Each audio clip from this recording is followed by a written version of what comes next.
الحمد لله والصلاة والسلام على خير خلق الله محمد بن عبد الله وعلى آله وأصحابه ومن والاه. اللهم لا علم لنا إلا ما علمتنا إنك أنت العليم الحكيم. يا معلم آدم وإبراهيم علمنا ويا مفهم سليمان فهمنا وأعوذ بك اللهم أن أقول فيك ما ليس لي به علم. أما بعد ይህ ቁጥር 301 የዛዱል መዓድ ፈታዋ ነው። ዛሬ ከምናያቸው ጥያቄዎች የመጀመሪያው ጥያቄ ህፃናት ቤተሰቦቻቸው የሚቀይሯቸው ከሆነ ካደጉ በኋላ ራሳቸው ፈልገው ባልሰሩት እንዴት ሊጠየቁ ሊቀጡ ይችላሉ ይላል። ጉዳዩ ሁለቱንም ይመለከታል። ወላጆች በመቀየራቸው ይጠየቃሉ። ልጆች ደግሞ ለአካለ መጠን ከደረሱ በኋላ ካገናዘቡ በኋላ ያሉበት መንገድ ትክክል ነው አይደለም የሚለውን ማወቅ አለባቸው። ስለዚህ ለአካለ መጠን እስኪደርሱ ድረስ ወላጆቻቸው መንገድ ማሳየት አለባቸው፣ መንከባከብ አለባቸው፣ መጠበቅ አለባቸው። በተሳሳተ መልኩ አነጿቸው ካደጉ በኋላ ደግሞ ወላጆች ልጆቻቸውን እንዳስተዳደሩት ሁሉ ልጆችም ራሳቸውን ማስተዳደር መምራት ወደፊት ቤተሰብ ለመምራት ለመዘጋጀት የሚያበቃ አእምሮ አላቸውና ወላጆቼ አሳልፈው የሰጡኝ ነገር ትክክል ነው አይደለም፣ ወላጆቼ ያወረሱኝ እምነት ያስያዙኝ እምነት ትክክል ነው አይደለም ብሎ ሐቅን መፈለግ አለባቸው፣ ሐቅን መከተል አለባቸው። ወላጆች በተሳሳተ መንገድ በማነጻቸው ይጠየቃሉ። ልጆች ደግሞ የተሳሳተውን ተቀብለው በመሄዳቸው ይጠየቃሉ።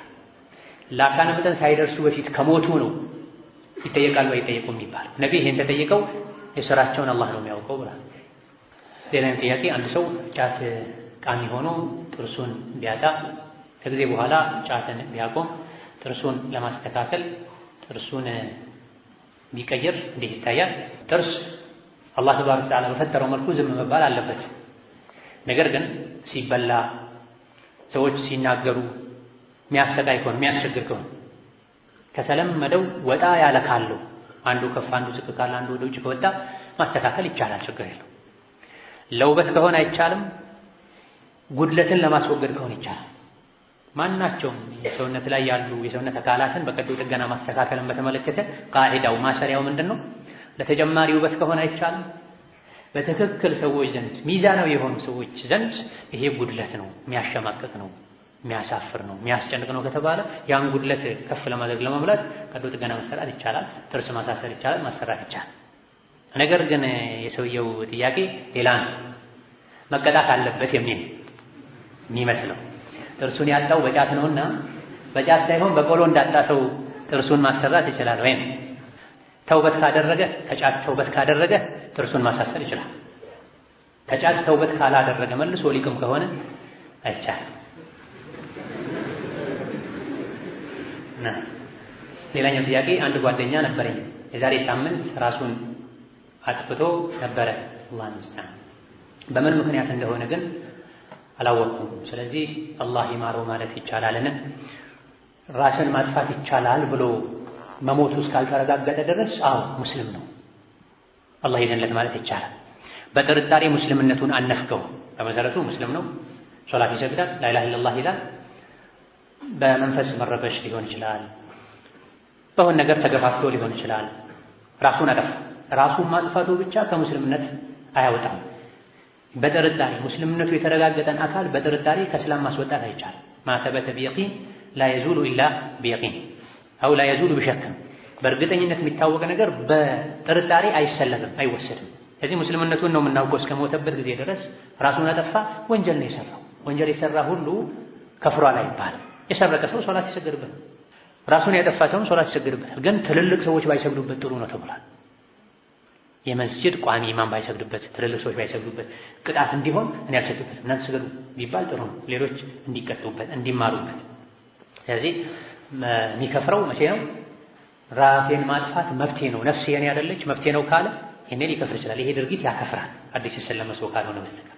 አላህ ሐራም ያደረገውን ነገር ሐላል ነው መብት ነው ብሎ ማመን ስለሚያከፍር በዚህ መልኩ ራሱን እስካጠፋ እስካልተረጋገጠ ድረስ ሙስሊም ወንድም ነው፣ አላህ ይዘንለት ይባላል። እንደውም የበለጠ ነው የሚያስፈልገው።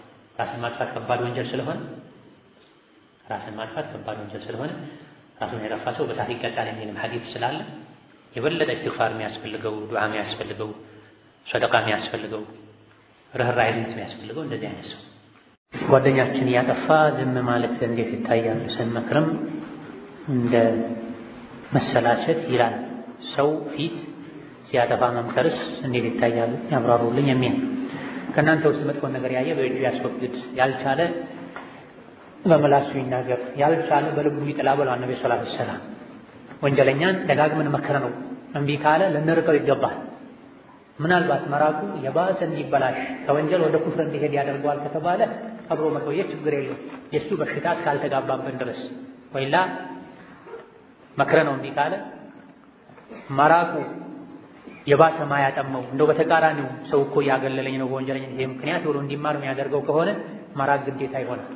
وقد نزل عليكم في الكتاب أن إذا سمعتم آيات الله يكفر بها ويستهزأ بها فلا تقعدوا معه በዲን የሚያላግጡ የሚያርፉ ሰዎችን ካያችሁ ከነሱ ጋር ተቀመጡ ድረስ ይቀይሩ ድረስ ብሏል ተባረከ ወተዓላ። ሰው ፊት መምከር ይቻላል ወይ? በመሰረቱ ሰው ፊት አይመከርም። ተዓመድኒ ቢነሲሐቲ ዐላ እንፊራዲ ኢማሙ ሻፊዒ በዚህ ዙሪያ ሲገጥሙ ልትመክረኝ ከፈለክ እኔ ካሰብክ ከሰው ነጥለህ ለብቻዬ ምከረኝ፣ ይሄ ነው ነሲሐ የሚባለው፣ ሰው ፊት አታዋርደኝ ብለዋል። ወኑስሑ ቢልሙሻፈሀ ደርቡን ሚነል ሙሳፈሀ ብሏል። ሌላኛው ደግሞ ሰው ፊት ያጣጣሉ ያገላመጡ መምከር በጥፊ መማታት ነው፣ መደባደብ ነው፣ መጃጃል ነው ብሏል። ነገር ግን ሁሉም ወንጀለኝነቱን የሚያውቅ ከሆነ ወንጀሉን እዛ ቦታ ላይ ከሰራው በይፋ የተሰራ ወንጀል በይፋ ይመከራል። ሌሎች ማያውቁት ወንጀል ከሆነ ዳር አውጥተህ ምከር የሚባል እዛው ጉባኤ ፊት ሰው ፊት በይፋ ወንጀል ከሰራ በዛ ወንጀል ዙሪያ እዛ ተው አላህን ፍራ ይባላል። ሌላ አንተና እሱ ብቻ የምታውቁት አንቺና እሷ ብቻ የምታውቁት ወንጀል ሲሆን በግል ይመከራል። 40 ሐዲስ የሐፈዘ የሚለው ከነ ዘጋቢው ነው ወይስ ሐዲሱን ማወቅ በቂ ነው? ሐዲሱን ብቻ ማወቅ በቂ ነው። ዘጋቢው አንዳንዴ በአንተና በነቢ መሃል ሐደተና እያልክ 10 ሰው ሊኖር ይችላል፣ 9 ሰው ሊኖር ይችላል። እነዚህን ሁሉ መሐፈዙ ከባድ ሊሆን ይችላል። በተለይ አሁን ከአራተኛው ከአምስተኛው ክፍለ ዘመን ወዲህ በዝተዋል። ዋናው ሐዲሱን ቢያንስ ሰሐቢውን ጨምሮ መሐፈዙ የሚጠቅመው የነቢ ንግግር። መሃል ላይ ያሉት ዘጋቢዎች አድራሽ ብቻ ናቸው። የነቢ ንግግር መሆኑን ካረጋገጡ ቃለ ረሱሉላህ አን ነቢ ያሉ መሐፈዝ ይቻላል። የጧትና የማታ ዚክር ሲባል በዜማ ማለት ይቻላል አይቻልም? ዒባዳ ነቢ ባስተማሩት መልኩ መባል አለበት። ምናልባት ልጆችን ለማስተማር ከሆነ ለማተሐፈዝ ከሆነ ዝም ብለው ሲሉት ማይሐፍዙ የሚሰላችሁ ከሆነ ለተወሰነ ጊዜ እስኪሐፍዙ ድረስ በዜማ የሚባል ችግር የለውም። መማር ስለሆነ ሂደቱ ወደ አላህ ለመቃረብ ለዚክር ለዒባዳነት ሲሆን ግን ያለ ዜማ መሆን አለበት። የአጎቴ ሚስት እኔን ጡት አጥብታለች፣ የእሷ ልጆች ደግሞ እኔ እናት ጡት ጠብተዋል። ያጠባችን እናቴ ሴት ልጅ ለኔ አጅነቢ ትሆናለች ወይ አትሆን? ያጠባችን ወይም ያጠባችሽ እናት ናት። ያንተን ወይም ያንቺን እናት ጡት የጠቡት ደግሞ ወንድም ናቸው፣ የጡት ወንድም ናቸው፣ ቤተሰቦች ናቸው። አንድ ሰው ሙሳፍር ከሆነ ለስንት ጊዜ ለምን ያህል ጊዜ ነው ሶላቱን ቀስር ማድረግ የሚችለው? ባረከላሁ ፊኩም። አብዛኞቹ የፊቅህ ሊቃውንት ዘንድ 4ቱን አይማ ጨምሮ ከ4 ቀን በላይ ቆያለሁ ብሎ የሄደ ሰው ማሳጠራቸው። ዛሬ ነገ መለሳለሁ ጉዳይ መቼ እንደሚያልቅ አላውቅም ብሎ ሁሌ ሲጨርስ ለመሄድ የተዘጋጀ ሰው ከሆነ ለወራትም ለሳምንታትም ማሳጠር ይችላል። ሰሐባዎች አዘርባይጃን የሚባል ሀገር ላይ በረዶ መንገድ ዘግቶባቸው ለ6 ወር ሶላት እያሳጠሩ እንደቆዩ ተነግሯል። እነሱ 6 ወር ሙሉ ያሳጠሩት መች መንገድ ተከፍቶ እንደሚመለሱ ስላላወቁ ነው። አብዛኞቹ ማስረጃዎች ወይም አብዛኞቹ ፉቃሃዎች ከ4 ቀን በላይ የሚቆይ ሰው ይሄን እርግጠኝነት አውቆ የሄደ ሰው አያሳጠርም። መች እንደሚመለስ ማያውቅ ሰው ከሆነ ዛሬ ነገ ያለ የሚቆይ ሰው ጉዳዩ ተሳክቶ እስኪመለስ ድረስ ያሳጠራል። እዛ ሀገር ኖራለሁ ብሎ ቤት መስርቶ ትዳር ይዞ የነዋሪ አይነት ኑሮን እስካልጀመረ ድረስ ማሳጠር ይችላል ነው የሚሉት። የተወሰኑት 17 ቀን ብለዋል፣ 15 ቀን ብለዋል። ሁሉም የራሳቸው ማስረጃ አላቸው። በላጩ ብዙሃኑ የመረጡትን መጠቀሙ። ከ4 ቀን በታች በሆነ ጊዜ ጨርሼ እመጣለሁ ያለ ሰው ማሳጠር ይችላል። ከዛ በላይ ቆያለሁ ያለ ሰው በእርግጠኝነት የሚያውቅ ሰው ባያሳጥር ሞልቶ ቢሰግድ የተሻለ ነው። ማስረጃ የሌለው ኒካህ እንዴት ይታያል? ማስረጃ ማለት ምን ማለት እንደሆነ ግልጽ አይደለም። የፍርድ ቤት ማስረጃ ለማለት ነው ወይስ ኒካሁ ሲታሰር ምስክር ያልነበረው ለማለት ነው? ግልጽ አይደለም። ኒካሁ ሲታሰር ምስክር ያልነበረበት ከሆነ ውድቅ ነው። ማንኛውም ኒካህ ያለ ሴት ልጅ ኃላፊና ያለ ሁለት ምስክሮች የታሰረ ውድቅ ነው ብሏል ነብዩ ሰለላሁ ዐለይሂ ወሰለም። ስለዚህ ሁለት ምስክር ሳይኖር ከሆነ የታሰረው ኒካህ አይባል። ኒካሁ ከታሰረ በኋላ በፍርድ ቤት ማስረጃ አልወጣለትም ከሆነ ይሄ ችግር የለው፣ ኒካሁ ላይ የሚያሳድረው ተጽዕኖ የለም። ወደፊት ለህይወታቸው ለትዳራቸው የተለያዩ መስሪያ ቤቶች ጋር በሚኖሩ አንዳንድ ጉዳዮች ላይ የኒካህ ወረቀት ሊያስፈልግ ይችላል ተብሎ ካልሆነ በስተቀር በጊዜው ሲታሰር መስፈርቱን ያሟሉ ሁለት ምስክሮች ካሉ ማስረጃ የሚባለው የጋብቻ ማስረጃ ከሆነ ግዴታ አይደለም። አንድ ሰው ከካፍር ጎን በመቆም አግዝሃለሁ ማለት ይቻላል። በሃይማኖት ጉዳይ ላይ ካፍርን በኩፍር አግዝሃለሁ ማለት ኩፍር ነው። ካፍርን በኩፍር ማገዝ ኩፍር ነው። በዱንያዊ ጉዳይ ማገዝ ችግር የለም ሐላል እስከሆነ ድረስ። በዱንያዊ ጉዳይ በማህበራዊ ጉዳይ ዲንም በማይነካ መልኩ ካፍርን ማገዝ ችግር የለም። አማ በኩፍር በሽርክ በወንጀል ካፍርንም ይሁን ሙስሊምን ማገዝ አይቻልም። ወኢነ ዛሊሚነ ባዕዱሁም አውሊያኡ ባዕድ። የዛልም የሙሽሪክ የካፍር ረዳት ከሆንክ አንተም በሱ ጋር ትመሳሰላለህ። ከነዋቂዱል እስላም አንዱ ይሄ ከእስላም ከሚያስወጡ ነገሮች አንዱ ኢዓነቱሁም ዐላ አልኩፍር ነው። ካፍርን ኩፍር ላይ ማገዝ ኩፍር ነው።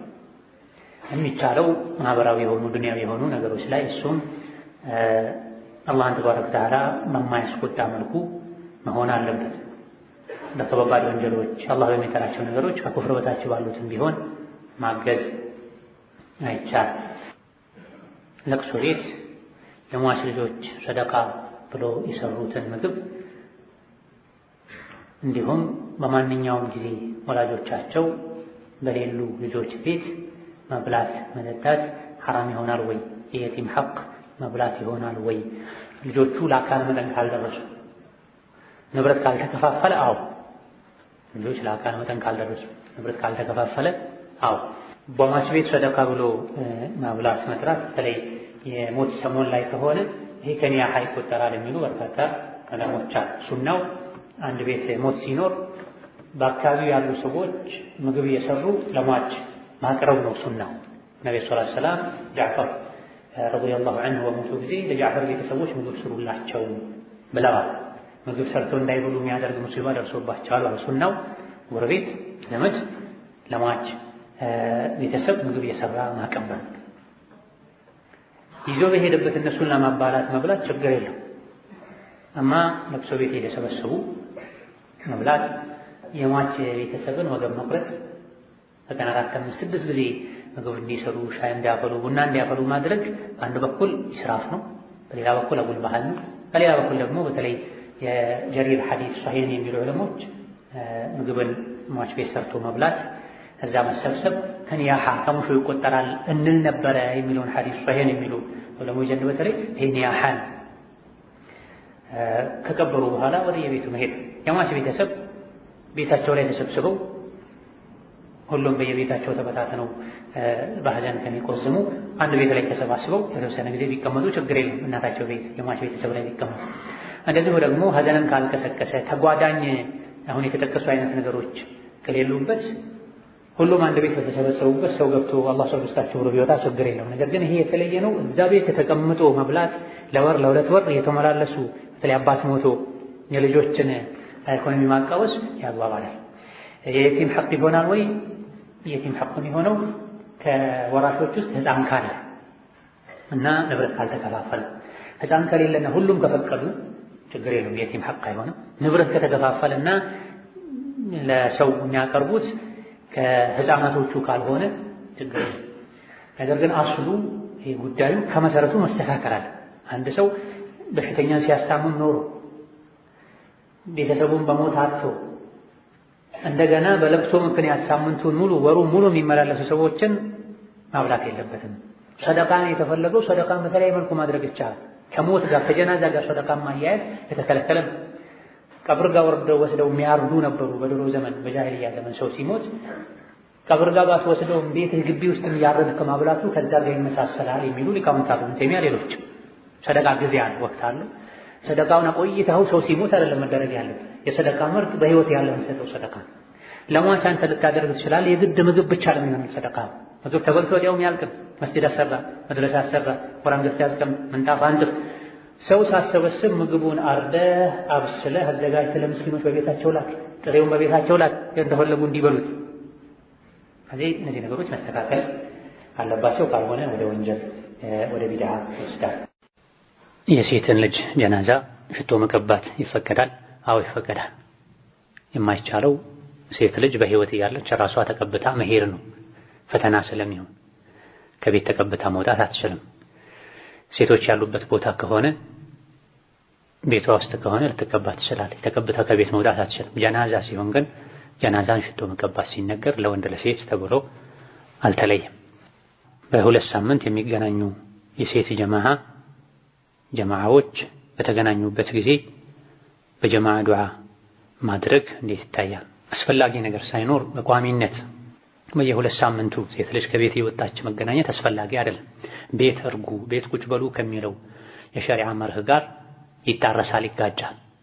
ድንገት የታመመ ሰው ካለ የታመመ ሰው ለመጠየቅ፣ የወለደች ሴት ካለች አራስን ለመመረቅ መውጣት ባለባቸው ሰዓት ተጠራርቶ መውጣት እንጂ በየሁለት ሳምንቱ በየወሩ እየተጠራሩ መሰባሰብ የሚማሩት ዕልም ከሌለ አስፈላጊ አይደለም።